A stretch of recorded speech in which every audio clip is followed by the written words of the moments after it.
السلام عليكم ورحمة الله. أعوذ بالله من الشيطان الرجيم. بسم الله الرحمن الرحيم. الحمد لله رب العالمين، والصلاة والسلام على أشرف الأنبياء والمرسلين، خاتم النبيين، شفيع المذنبين، رحمة للعالمين، مولانا وسيدنا أبي القاسم محمد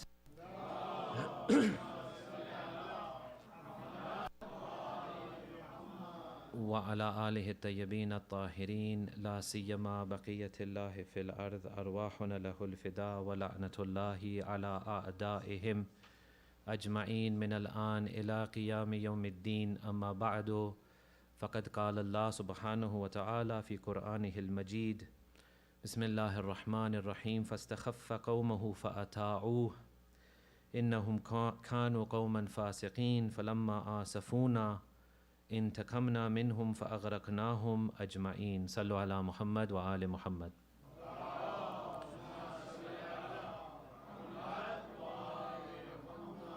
Respected elders, brothers, sisters, mourners of Imam Hussein, lovers of Ahlul Bayt, it's an honor to be here back again. I think I was trying to work it out. I think after 15 years I'm coming back here. So alhamdulillah, very nice to be with you once again. May Allah subhanahu wa ta'ala bless us all, our marhumeen, accept our ibadat, accept our azadari. Those of you who are going for ziyarat, we really envy you. You're very lucky to be going. Please remember us there in the shrines. Give a salam from us to our imams and Janabi Abul Fazl and the other shuhada. Let us remember all our marhumeen with Surah Al-Mubarakat Al-Fatiha. Bismillah ar-Rahman ar-Rahim. Alhamdulillahi Rabbil Alameen ar-Rahman ar-Rahim Maliki Yawmiddin. إياك نعبد وإياك نستعين اهدنا الصراط المستقيم صراط الذين أنعمت عليهم غير المغضوب عليهم ولا الضالين. For the safe journey of all the zuwar, can we have a loud salawat ala Muhammad wa ali Muhammad?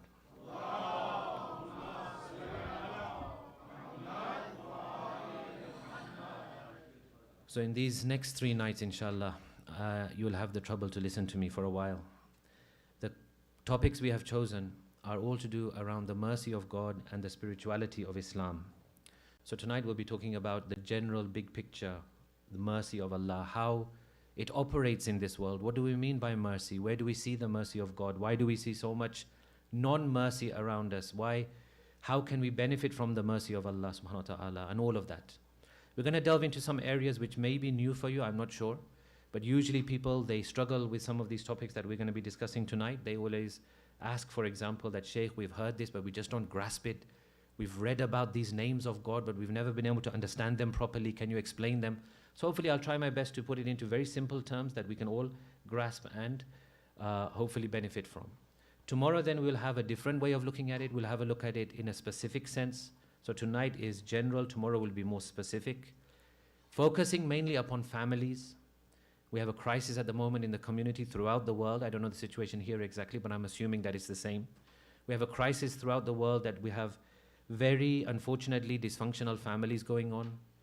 Sometimes abuse in families, although that's rarer than what I'm going to be talking about. Usually we see the breakup of the family, the divorce rates are up, the children feel estranged, and all sorts of things are happening. So tomorrow's focus will be on the mercy of God and how it impacts families and how we as families can implement this mercy of Allah better, in a better way, to make our families more functional. And then the last one on Thursday will be all about spirituality. In that one we're just going to touch on a few things. It's such a vast topic. It's one of my favorite topics in the whole of Islam.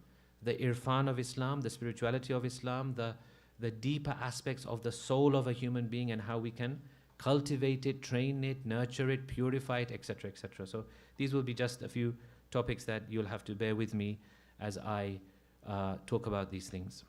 So the mercy of Allah subhanahu wa ta'ala. Mercy, rahmah or rahmat. In Arabic we say rahmah. In Urdu, Farsi, Gujarati we say rahmat or rahmat. What does this mean? What is exactly is mercy of Allah subhanahu wa ta'ala? Very simply put, we need to sometimes use a number of different words to explain an Arabic term. Arabic is a very precise language. In English, we're not so precise, so we need to use a number of words.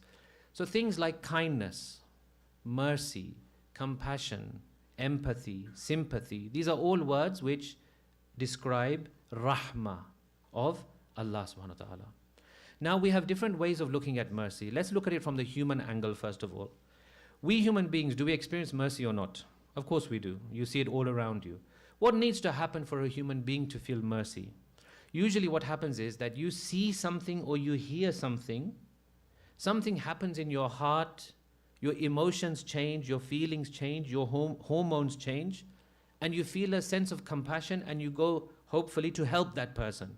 Or at least you will feel some kind of, what we say, hamdardi, some kind of pain of that person, and you will go and help them. So for example, you see a blind person struggling along the road, you probably go and help that person. Excuse me, can I help you? Do you want to cross the road? Shall I assist you? Or have you dropped something?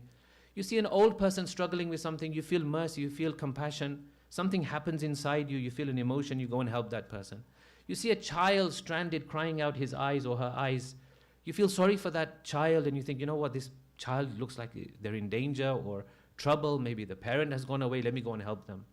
So in human beings, we have to go through this kind of emotional change for us to feel mercy. Now, think about this. What about Allah subhanahu wa ta'ala?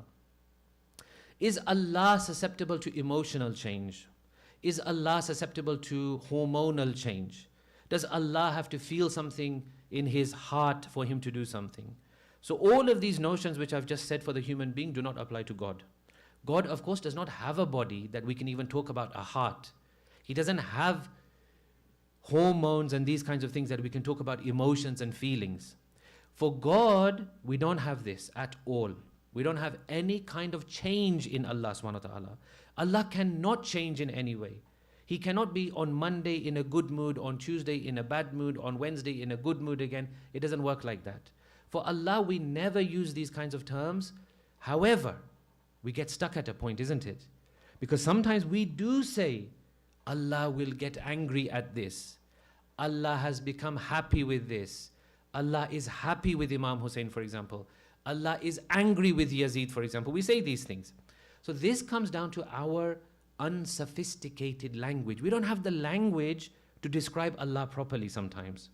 So lazily we say these things, and it's okay. I mean, don't panic or anything. It's okay to say these things as long as you know deep down that what you're talking about is not some kind of emotional change like you talk about a human being. So with God, we don't talk about emotional, hormonal changes. Okay? Now, this becomes very tricky then. This becomes very tricky. So what do we say then? Sometimes our younger ones, they ask this question. I want you to think about this for a second. We have learned from a young age in madrasa that every religion or scripture which came along, it superseded the one before it. Correct or not? Right? It superseded. So the religion of, for example, Nabi Adam was superseded by the later prophets. Then Nabi Musa, he was superseded by Nabi Isa. Nabi Isa's religion was superseded by Islam. Some people ask, what's the difference? All these religions say the same thing. They all say don't do this and do this. Okay, there's some details which change, but what is the big difference? Why do we say this? Would anyone like to suggest what is the big difference between Islam and the other religions? Because you'll see, for example, in Judaism, many of the laws, they look similar to Islamic laws. And you'll see in Christianity, many of the ethics, they look similar to Islamic ethics. So what is the big difference between our religion and those religions if you take away the details of law, etc.? Anyone? Quickly, I have limited time and I've got lots to say.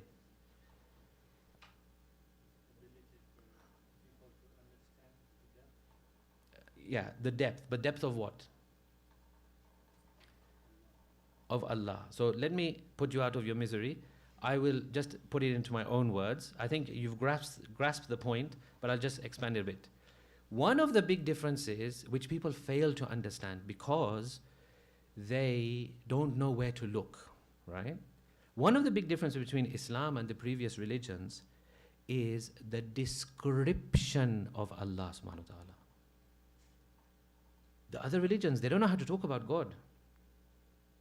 They don't have the sophisticated language, the names of God, the descriptions of God, because of the revelation of the Holy Quran, which contains lots of the names of God, and because of the du'as and the ahadith, but mainly the du'as of the ma'sumeen, we have very amazing descriptions of God. But we don't value them because we've grown up with it, because we've known it from a young age. We don't value it. I'll tell you something. Spend a minute today after the lecture. Think about just one thing. Surah Tawheed. If you break that surah up and analyze each part, you'll say, you know what, actually this is mind-blowing. Qul huwallahu ahad. First thing, Allah is unique. Not wahid. Wahid is one. This is ahad. Unique. None like him. Allahu samad. Lam yalid wa lam yulad wa lam yakul lahu kufuwan ahad. I don't have time right now to go into each of these parts. But you yourself just reflect on this. This one short surah is probably more than the other religions can give us. So how many names of Allah do we have? 99. So that was the trick question. It's not 99. Dua Joshin Kabir has how many names of Allah? 1,000. So we don't have 99. Don't ever say 99. We have countless, limitless, loads and loads of names of God.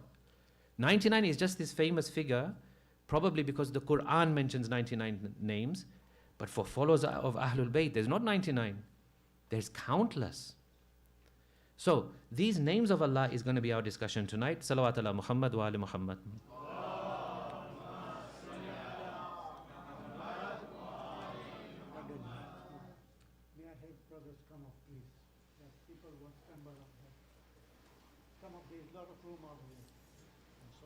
No problem. For the love of Imam Zaman, Sallu ala Muhammad wa ali Muhammad.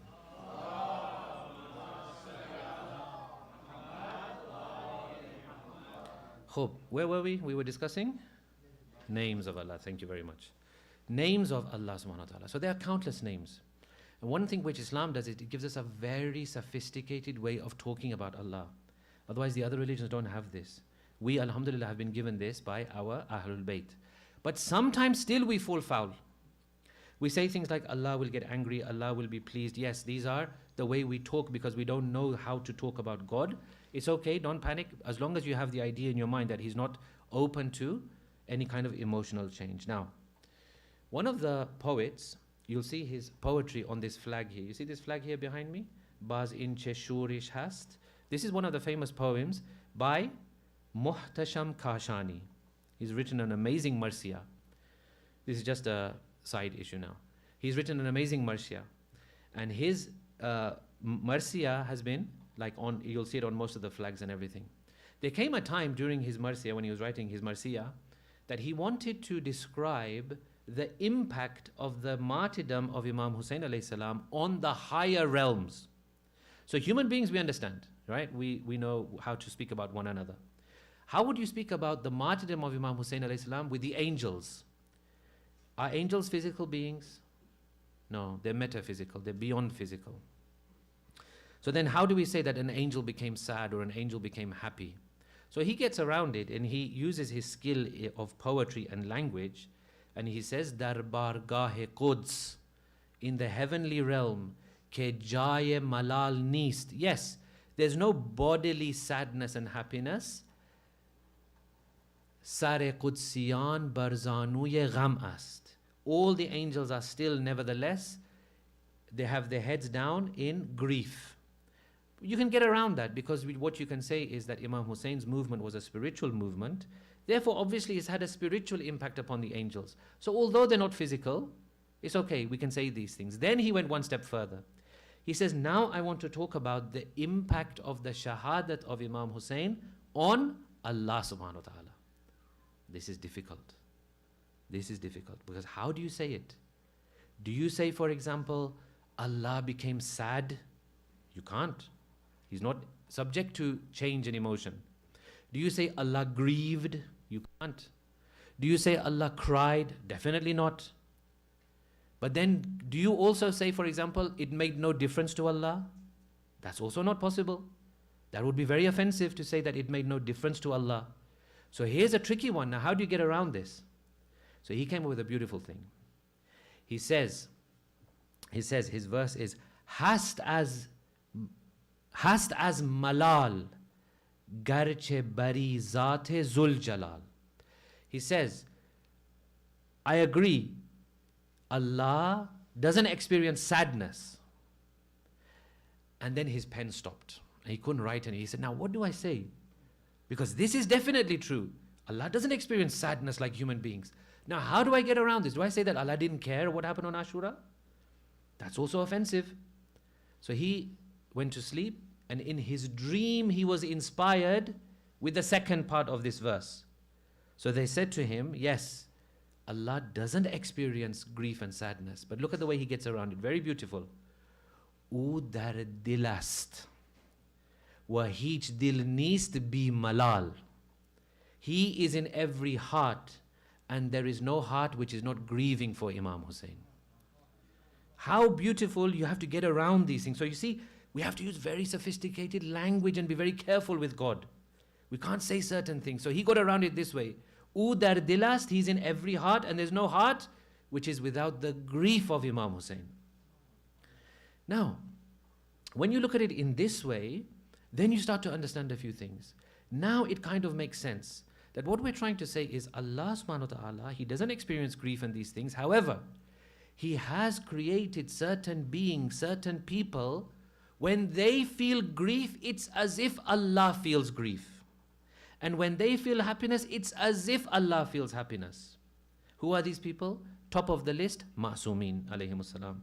They, whenever they feel something, it's as if Allah feels it. When they feel sad, it's as if Allah feels sad. When they feel happy, it's as if Allah feels happy. Hence now, does it make sense when we hear a hadith such as Rasulullah sallallahu alayhi wa alihi wa sallam? Allahumma salli ala Muhammad wa ala Muhammad. When he says things like, Inna Allah la yaghdibu li ghadabi Fatima wa la yarda li ridaha. Allah becomes grieved at the anger of Fatima, and He becomes happy at the happiness of Fatima. Do you see how we link these things up and we come out with these conclusions? So, Allah has these people. He's so close to them. They are so in sync. They are so matched. They are so much walking the path of God, walking the path of devotion to God. They are so close to God. Their will has been tied with the will of God. Their irada, their whole way of life, their whole way of looking at things is tied with the way of Allah. They're so close to Him that it's as if He feels what they feel. He experiences what they experience in a non-physical sense. These are the hearts of the Ma'sumin alayhimus salam. Now, in Quran, we have this. Amazingly, you know, sometimes you'll read a passage of the Quran, countless times you'll just pass it by. But sometimes when you read with your mind properly switched on, focused, it'll make a different meaning to you. It'll give you a whole new unveiling of meaning. This is why strongly one of my, not mine really, the senior ulama, strongly what they recommend is every day recite a portion of the Quran. Be it 3 verses, 5 verses, 7 verses, 10 verses, 15 verses, 20, whatever you can fit into your busy and important lives, put aside a time for the Holy Quran. And when you read at least one verse, read it with focus. So let's say you read 20, 19, okay, let's say we put them aside for now. One of them, at least, read with a lot of focus, with your mind switched on. Think about it deeply. And you'll see over time how the Quran will open up a whole new world of meaning for you. Okay. So in the Holy Quran, we have a reference to this. This is from the time of Nabi Musa. Nabi Musa, as you know, he had a very tough time. He came to Fir'aun. Quran says, we sent Musa to Fir'aun, who said, Inni Rasulu Rabbil Alameen. I am surely a messenger from the Lord of the worlds. What did Fir'aun do? Fir'aun did a number of things. Number one, first thing is he mocked him. He laughed at him. Secondly, he made fun of him to others. Thirdly, they gave Musa a promise, and then they broke their promise. And they did so many things to Nabi Musa that Allah describes this in quite a lot of depth in the Holy Quran at different places, until we come to this verse, which I recited at the beginning, فَاسْتَخَفَّ قَوْمَهُ فَأَطَاعُوا, referring to Fir'aun. He misled his people and they obeyed him. Indeed, they were a transgressing lot. فَلَمَّا آسَفُونَا, Brothers, are you with me? فَلَمَّا آسَفُونَا, when they angered us. Allah says, yeah? These are Allah's words. فَلَمَّا آسَفُونَا, they made us upset. فَانْتَقَمْنَا, we took revenge. How can we say this? Allah gets upset. He says himself in the Holy Quran. Someone came to Imam Jafar as-Sadiq alayhi salam and asked him,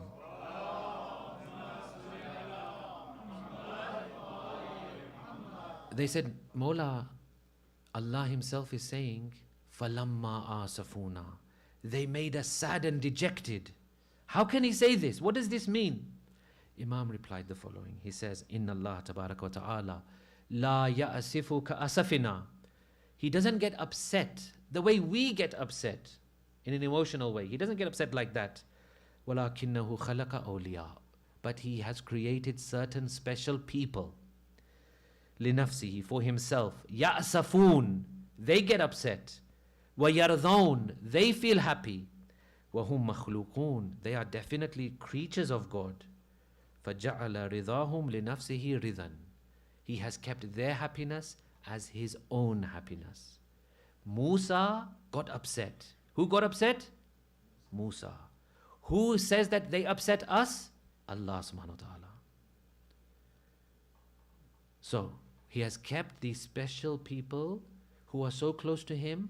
They are so much on the right path that you damage them, you abuse them, you disrespect them, you've disrespected Allah subhanahu wa ta'ala. Now, inshallah, those of you who are going to Karbala, now does it make a little bit more sense when we say, for example, Man zara al-Husayn kaman zara Allah ala arshi.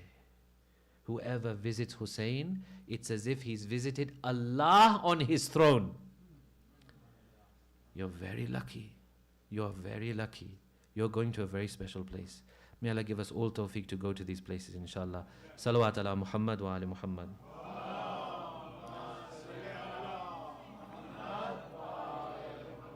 Khub, Azizan, this is Anbiya. This is A'imma. Let me unveil another level of understanding for you. Even mu'mineen. Ya Allah. Oh Allah, give us the tawfiq never to hurt the heart of a fellow mu'min. Even mu'mineen have been mentioned in this way. Allah says to Nabi Musa, Musa, I became ill. You didn't visit me? He says, Parvardigar, oh my Lord, you become ill? What do you mean you become ill? How can you become ill? He said, such and such servant of mine became ill. You didn't visit him. It's like you didn't visit me. Mu'mineen. Hurmat of a mu'min. Respect of a mu'min. Abru of a mu'min. Izzat of a mu'min. It's so much. Maybe in the third lecture we'll touch upon this. But izzat of a mu'min. We are talking about prophets, yes, we understand. Imams, yes. But mu'mineen, even Allah says, some of them are very close to me. Don't mess with them. Don't hurt them. Don't disrespect them. You never know who's sitting next to you. Could be one of the chosen ones of Allah. How do we know? How do I know? How do you know? We don't know. Hence we are told, respect everybody. Never think you're better than anybody. Always have this sense of humility. I'm digressing here and there a little bit, so you'll have to excuse me. Salawat ala Muhammad wa ali Muhammad.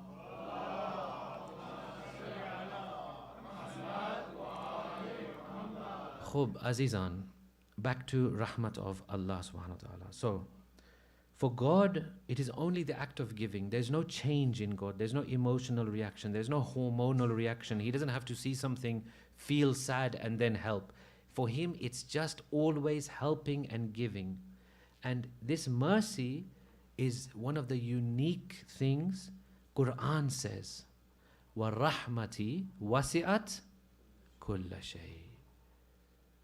My mercy has encompassed everything. Everything in this universe, from the first day it was created until the end of time, is enveloped and encompassed in the mercy of Allah subhanahu wa ta'ala. وَالرَّحْمَةِ وَسِعَتْ كُلَّ شَيْءٍ. This is why Amirul Mu'mineen, in the beginning of Dua Kumail, which we recite every week, again, duas are the same as like the Holy Quran, the same point I made. At times, you should pause and just pick a part of it, recite the whole thing. I'm not saying don't recite the whole thing, recite the whole thing, but at least parts of it select and reflect. That what is it? What is the Imam trying to say here? Allahumma inni as'aluka bi rahmatika allati wasi'at kulla shay. Oh Allah, I ask you, by that amazing mercy you have which has encompassed everything. Everything is included in it. From the time of Nabi Adam to the time of creating the universe, the galaxies, the planets, the stars, the atoms around you, from the biggest thing to the smallest thing, every human being, every animal, every stone, every plant, every single thing you can imagine, wasi'at kulla shay. My mercy has enveloped it. It's all included under the mercy of Allah subhanahu wa ta'ala. Let me explain this a little bit more. Now we open a new chapter. Now we're going to discuss the names of Allah subhanahu wa ta'ala. Then we'll come back to the names of His mercy. Names of Allah. What are the names of Allah? Someone tell me. In a nice, easy way. A small child, for example, will ask you, Papa, Mummy, Dad, Mom, tell me, what are the names of Allah? What is this guy talking about all the time? These ulama who come, they make us very bored. You drag us to the mosque, they talk about names of Allah and sifat and this and that. We don't understand anything. How would you explain? How would you explain the names of God? What are the names of God?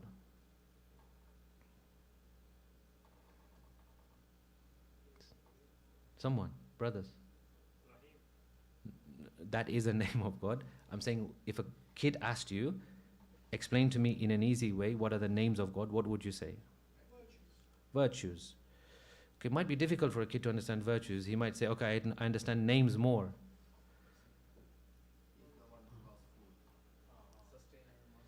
Yeah, you're giving me examples of names. I get that. I know He's a sustainer. He gives us food. Yes, correct? Qualities. So I would say, in an easy way, for us to all understand, I would say they are a list of His perfections. The names of God are a list of His perfections. He's perfect in every sense, in every single sense. He has no limits. There's nothing that stops any of His attributes. They are unlimited and they are perfect. So the names of God are the list of His perfections. Now, the names of Allah. Let's say, this is not an exact example, so just go with the spirit of the example rather than the literal meanings of the examples. Let's say, for example, you have a designer, an architect, a builder, an engineer, for example, right? Now, when you have an engineer, they all have their own specialities, correct? They have their specialities. So one engineer, for example, he's an expert. He knows everything about, for example, metals. He knows all about metals, which metal to use where, how much they cost, and where can they be used, and what's the health and safety aspects of this metal. What will you see in his design? If you tell him, build me this kind of house or build me this kind of building, you'll see the use of metals because that's his expertise, correct? Another designer is an expert with colors, for example. He loves using colors. Crazy colors that we would never put together. He puts them together and he makes it look good. What will you see in his design? You'll see color. Another one is into mosaics, for example. You tell him, design my house for me. He'll design you like full of mosaics because that's his thing. That's his signature. Allah subhanahu wa ta'ala. What's Allah's signature? How does Allah create? He creates everything and you will see in there the names of Allah. So His list of perfections which He has, you'll see them all around you. If you look properly and if you switch on your mind and if you have this kind of way of thinking and if you devote some time and energy to this, you will become intensely aware of the presence of Allah around you. And you'll see the names of Allah everywhere.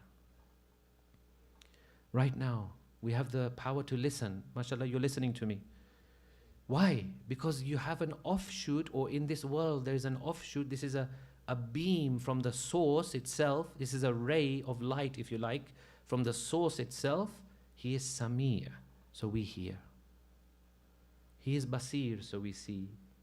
He is Mutakallim, so we speak. He is Qawi, so we have strength. He is Hay, therefore you see everything with life. So the names of Allah are all around us. We tend to ignore them because we're not switched on in this way, and people don't usually speak about this for various reasons. But really, if we switch ourselves on and we understand this, you'll see everywhere around you, there is nothing other than the manifestation of the names of Allah. They're all around. And to become intensely aware of this is one of the very excellent things to do to become closer to God, is to understand His names, where they apply, how they apply, where they are being put into practice. Right now, you can ask yourself, which name of Allah am I manifesting? What am I displaying from the names of God, the qualities of God? Am I displaying anything? Do I invest in this? Do I spend my time thinking about these things? So everything you see around you is nothing other than a display of the names of Allah. Now, we have knowledge because He is Alim. We have everything around us is a small display of His limitless attribute. How do we say this? Where do we see these names all around us? Do we have any references to this? Again, I'll take you back to Dua Kumel. Amirul Mu'mineen, Ali alayhi salatu wassalam. Allahumma salli ala Muhammad wa ala Muhammad. He says, Allahumma inni as'aluka bi asma'ika allati mala'at arkana kulli shay. I ask you by your names, mala'at. What does it mean? It has filled everything. It has filled everything. Your names have filled everything. There's no space except that it's full of your names. There's no place except that it's full of your names. There's no thing except that it's full of your names. Everything is reflecting the name of God. Hence, it's very important, brothers and sisters, to always be aware of this and always be aware that you're doing everything with the power of the names of Allah. This is why in namaz we say, Bihawlillahi wa quwwatihi aqumu wa aqud. It is with the strength and the power of God I am able to stand and sit. If it wasn't for the power of God, I wouldn't be able to. If right now, just as an example, if we say, for the argument's sake, that there's 99 names, take away one name, take away power, qadir, qudrat from God. Just take that away. Of course you can't, I'm just giving an example. Then there would be no power in the world. Take away, for example, strength, there would be no strength in the world. Take away ilm, there would be no learning and knowledge in the world. All of these things have to be there for this world to function properly, because it carries His signature, it carries His stamp on this world. So, hence we are told. What time do I finish? What time do I finish? Sorry, I've lost the time. 45. Okay, so what time did I start? 9. Okay, that's very good then. I've got a lot of time. Salawat ala Muhammad wa ala Muhammad.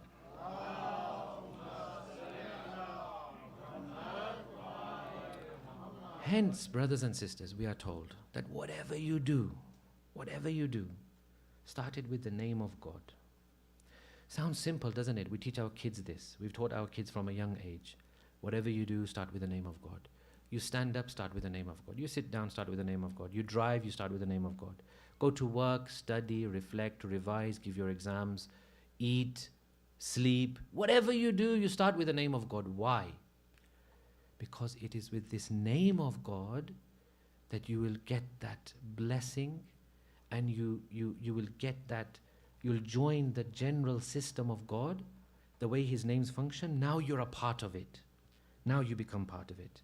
Because everything happens with the names of Allah.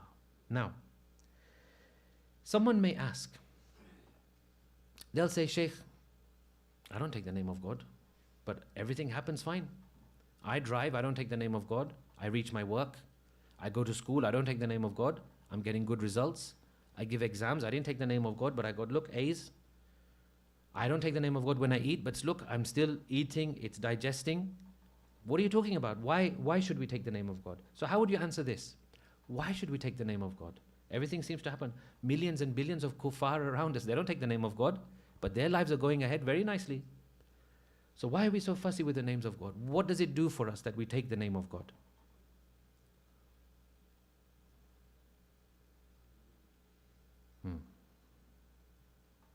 Anyone? Why take the name of God? Everything is happening anyway. Okay. We take the name of God because everything is happening with the name of God anyway. Whether you take it or not, it's not going to make a difference to the thing that is going to happen. But you're not part of the process.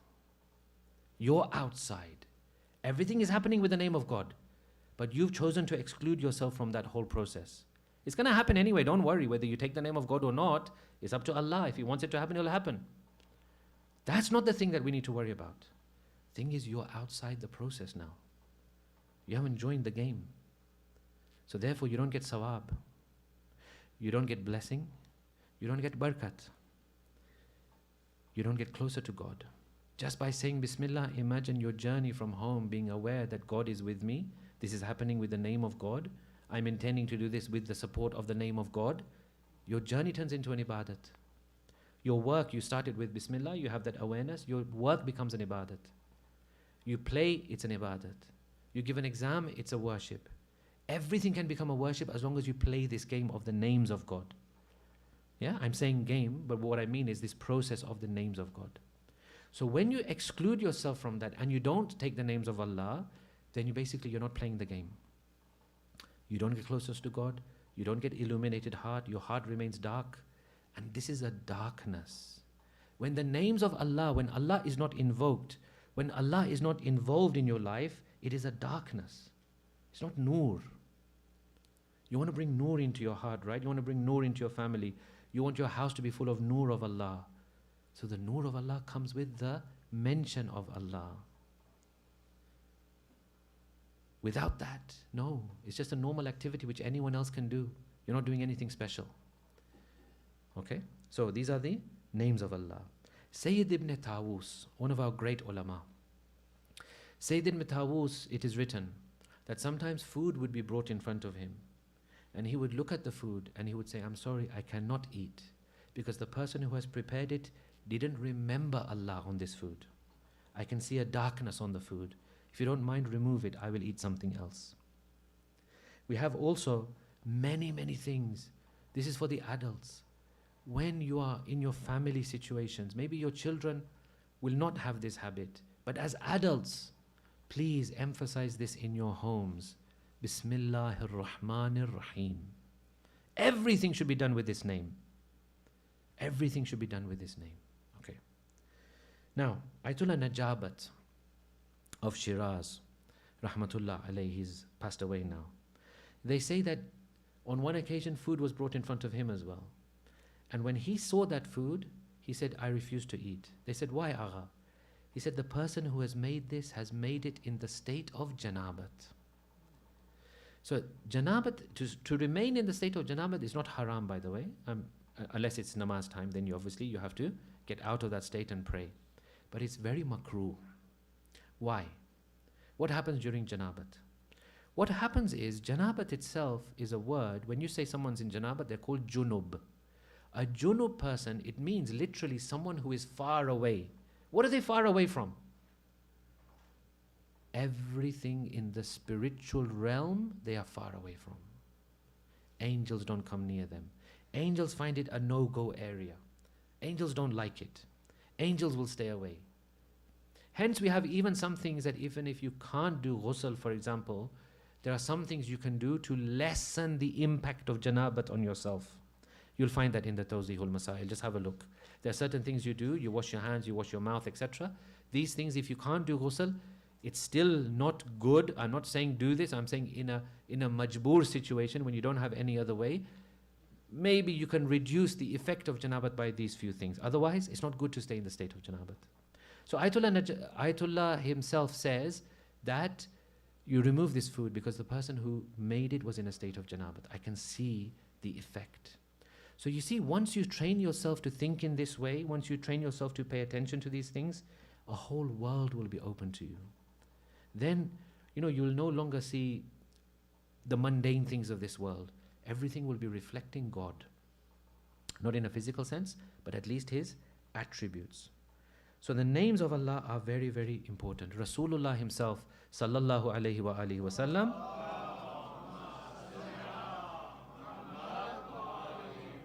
He had this habit. Everything he did was with Bismillahir Rahmanir Rahim. Sayyid Murtaza, the great alim. Sayyid Murtaza is the brother of Sayyid Razi. Two scholars who were brothers. They were near to the time of Ghaibat. Their teacher was Shaykh Mufid. May Allah have mercy upon them all and raise their stations. Sayyid Murtaza, he used to give a lesson of fiqh very shortly after Fajr prayers. Very shortly after Fajr prayers, his lesson would start of fiqh in Baghdad. Now, there was one student who was repeatedly late to the lesson. Every day he was late. Sayyid Murtaza, one day he pulls him aside. He says, look man, how come every day you're late? You know, it's disruptive to the class, right? Someone comes in late all the time, you get a little bit annoyed. It's disruptive to the class. He said, how come you're always late? He says, look, Agha, it's not my fault. You've kept the class in such a time, like shortly after Fajr prayers, you want to start your class. I come from the other side of the river. The people who run the boats across the river, they're not even there yet to work. Their boats are not even ready. They're not even there yet physically. They're all bichara probably sleeping in their homes, praying their own namazes. Then they come after a while. Then I have to bargain with them and hire them and tell them, take me across the river. So it takes time, hence I'm late. This is the reason. Agha says to him, he writes something on a piece of paper. He says, here, keep this with you. From tomorrow, choose a part of the river where there's no one. No one should see you. It should still be dark. Keep this with you. Put your foot on the water and walk across. Next day he tries this and he walks across the water. And therefore he's on time. And it goes on and on and on. Now one day, what do they say? Curiosity kills the cat. One day he gets curious. He says, I wonder what this amazing, mind-blowing, crazy thing is that my teacher has given me, which has allowed me to walk on water. So one day as he's crossing, he takes this piece of paper out and he opens it and he reads it. What is written? Bismillahir Rahmanir Rahim. He says, is that it? As soon as he says, is that it? He falls. Why?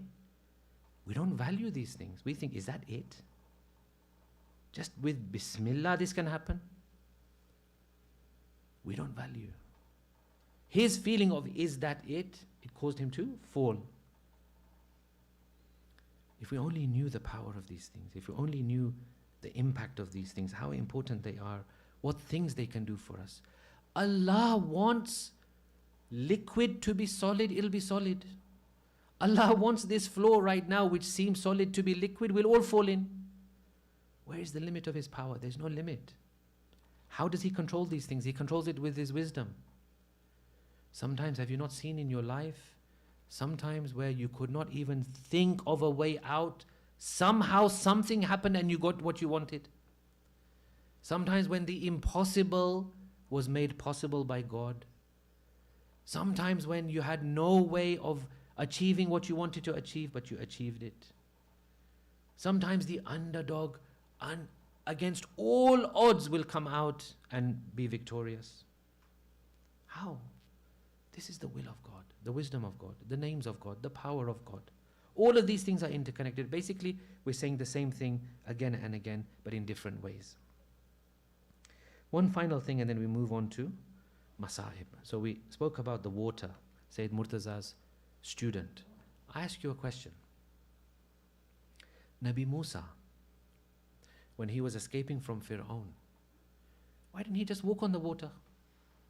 If Sayyid Murtaza's student can do it, this is a Nabi of a God. He should have walked on the water. How do we answer this?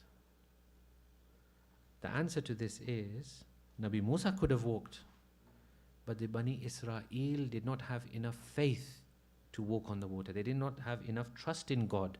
If Musa would have said, come on, let's walk on the water, probably they would have said, nah, we can't, we'll drown.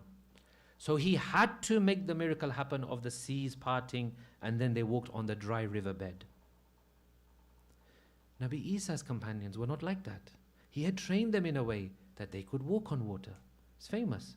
This is one thing that we have in common, us and the Christians, that we believe Nabi Isa and his companions walked on water. We have riwayat about this. What Imam says is very interesting. One of our Imams was asked that how come Nabi Musa's people couldn't walk on water, but Nabi Isa's could? And he explained, just as I said, that the level of Iman is different. They did not have the trust in God to be able to walk on water, but Nabi Isa's did. And then Imam says one more thing. Had they even higher trust than they had they even higher Iman than they had, they could have walked on air. There's no limit. We have limited ourselves because we don't look at things in this way. But otherwise, you hear of these things and you think, these Maulanas are exaggerating. How can Imam Ali lift the door of Khaybar with 2 fingers? How can these things happen? Aren't these things exaggerations? Aren't these people just pulling things out of their own pockets? It's our ignorance. I'm sorry to tell you. It's our ignorance. We don't think these things are possible because we live in this kind of very boring, dull, lifeless world of 3D objects. But it's not like that. Once you look deeper and you start to analyze things, you'll see a different world around you. Hopefully tomorrow we will delve more into this with the specific focus on the family. How we can inculcate this name more in our families and hopefully become part of this journey of the mercy of Allah subhanahu wa ta'ala. Sallu ala Muhammad wa ali Muhammad.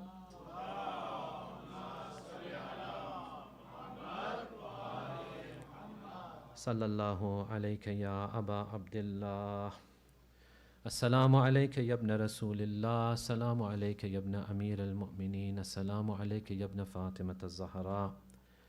Imam Raza alayhi salam says to his companion Shabib ibn Rayyan in a famous tradition, Ya ibn Shabib, in kunta bakiyan li shay'in fabki lil Husayn. O son of Shabib, if you are to cry on anything, if your tears are to be shed on anything, let them be shed over Aba Abdullah. Let your tears flow on the mazloomiyat of Aba Abdullah. Tonight, we remember one of the most mazloom characters in the story of Karbala, and that is the very young, innocent, beautiful, sweet daughter of Aba Abdullah. We call her in our culture Janab Sakina, other cultures call her Janab Ruqayya. This young girl was who? This young girl was that person when Aba Abdullah felt any pain, any anguish, he would come and he would hug her, he would embrace her, he would take her onto his chest. She would find the best sleep on the chest of her father. When Aba Abdullah is bidding farewell to Janab Zainab, he must have told her, "Oh sister Zainab, if there is one child I tell you to take care of, it is my Sakina. For she will not sleep without me. She will not be able to find rest without me. You must take care of her." This same Janab Sakina, on the night after Ashura on Sham-e Ghariba, the histories narrate that during the tents being set on fire, the ladies began to run around Karbala from tent to tent. And during this time, we saw a young girl who was running. And then one of the soldiers of Yazid looked at her and said to himself, this young girl has very nice earrings. These earrings will look very nice on my own daughter.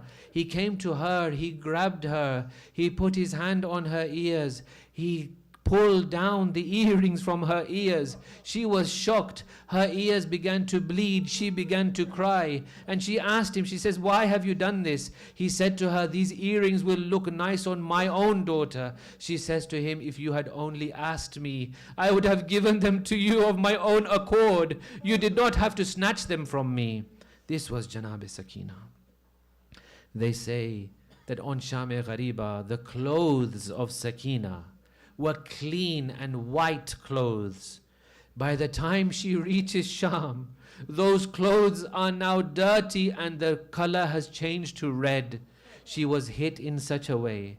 She was beaten in such a fashion. She was treated with such cruelty that by the time she gets to Sham, the Sakina of Hussein is no longer the same Sakina. She is now withered. She is now malnourished. She is exhausted. She is in pain.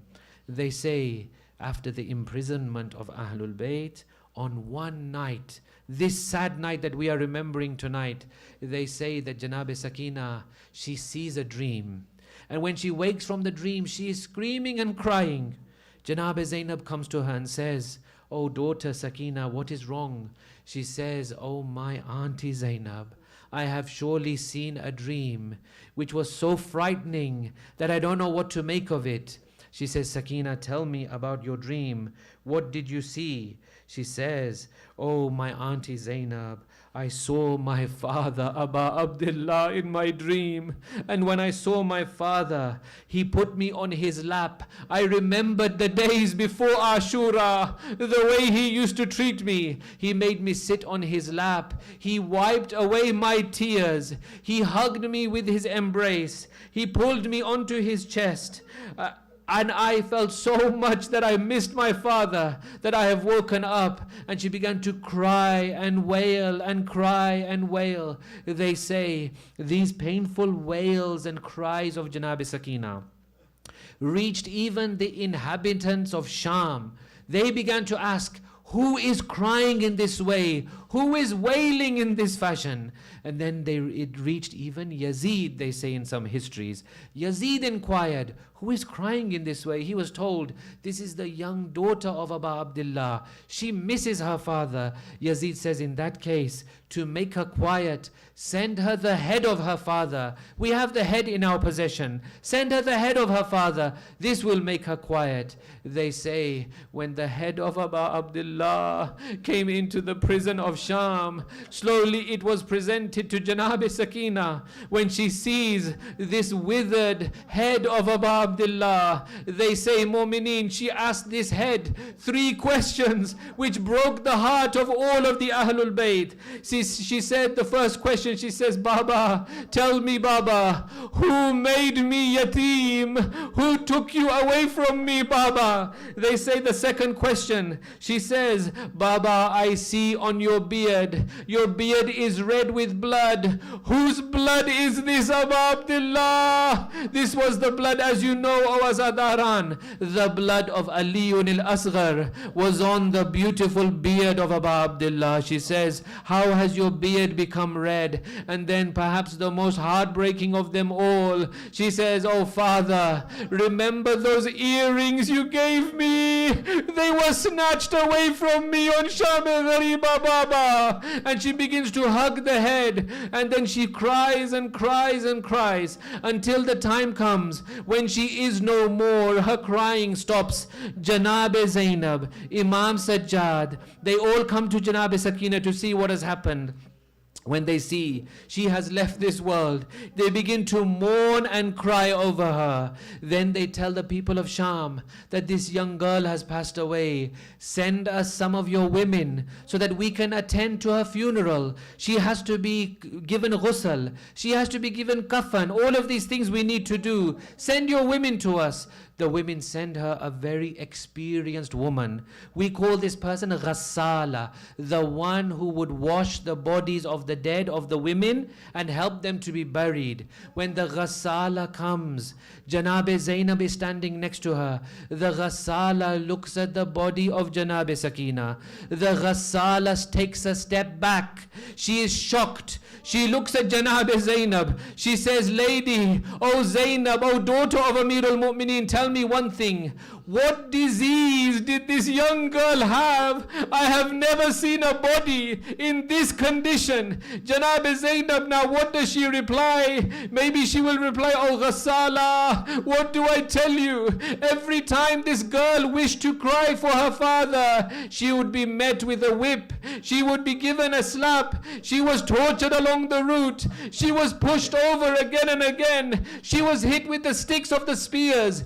She would fall from the camel. She was malnourished. She did not have enough food. Whenever she felt sad, she would look up to the spears and see the head of her father and the head of her uncle Abbas. She would remember, oh my uncle, I remember I had sent you for water, but you did not return. She would look at the head of her brother, oh Aliyun al-Akbar, where have you gone? You have left us. And she would look with the most pain probably at the head of the smallest of the shuhada, her own brother Aliyun al-Asghar. Oh Asghar, even they did not spare you. Allah la'natullahi al-qawmi al-zalimin wa sayalamu alladhina zalamu ayya munqalibin yanqalibun mata min Hussein.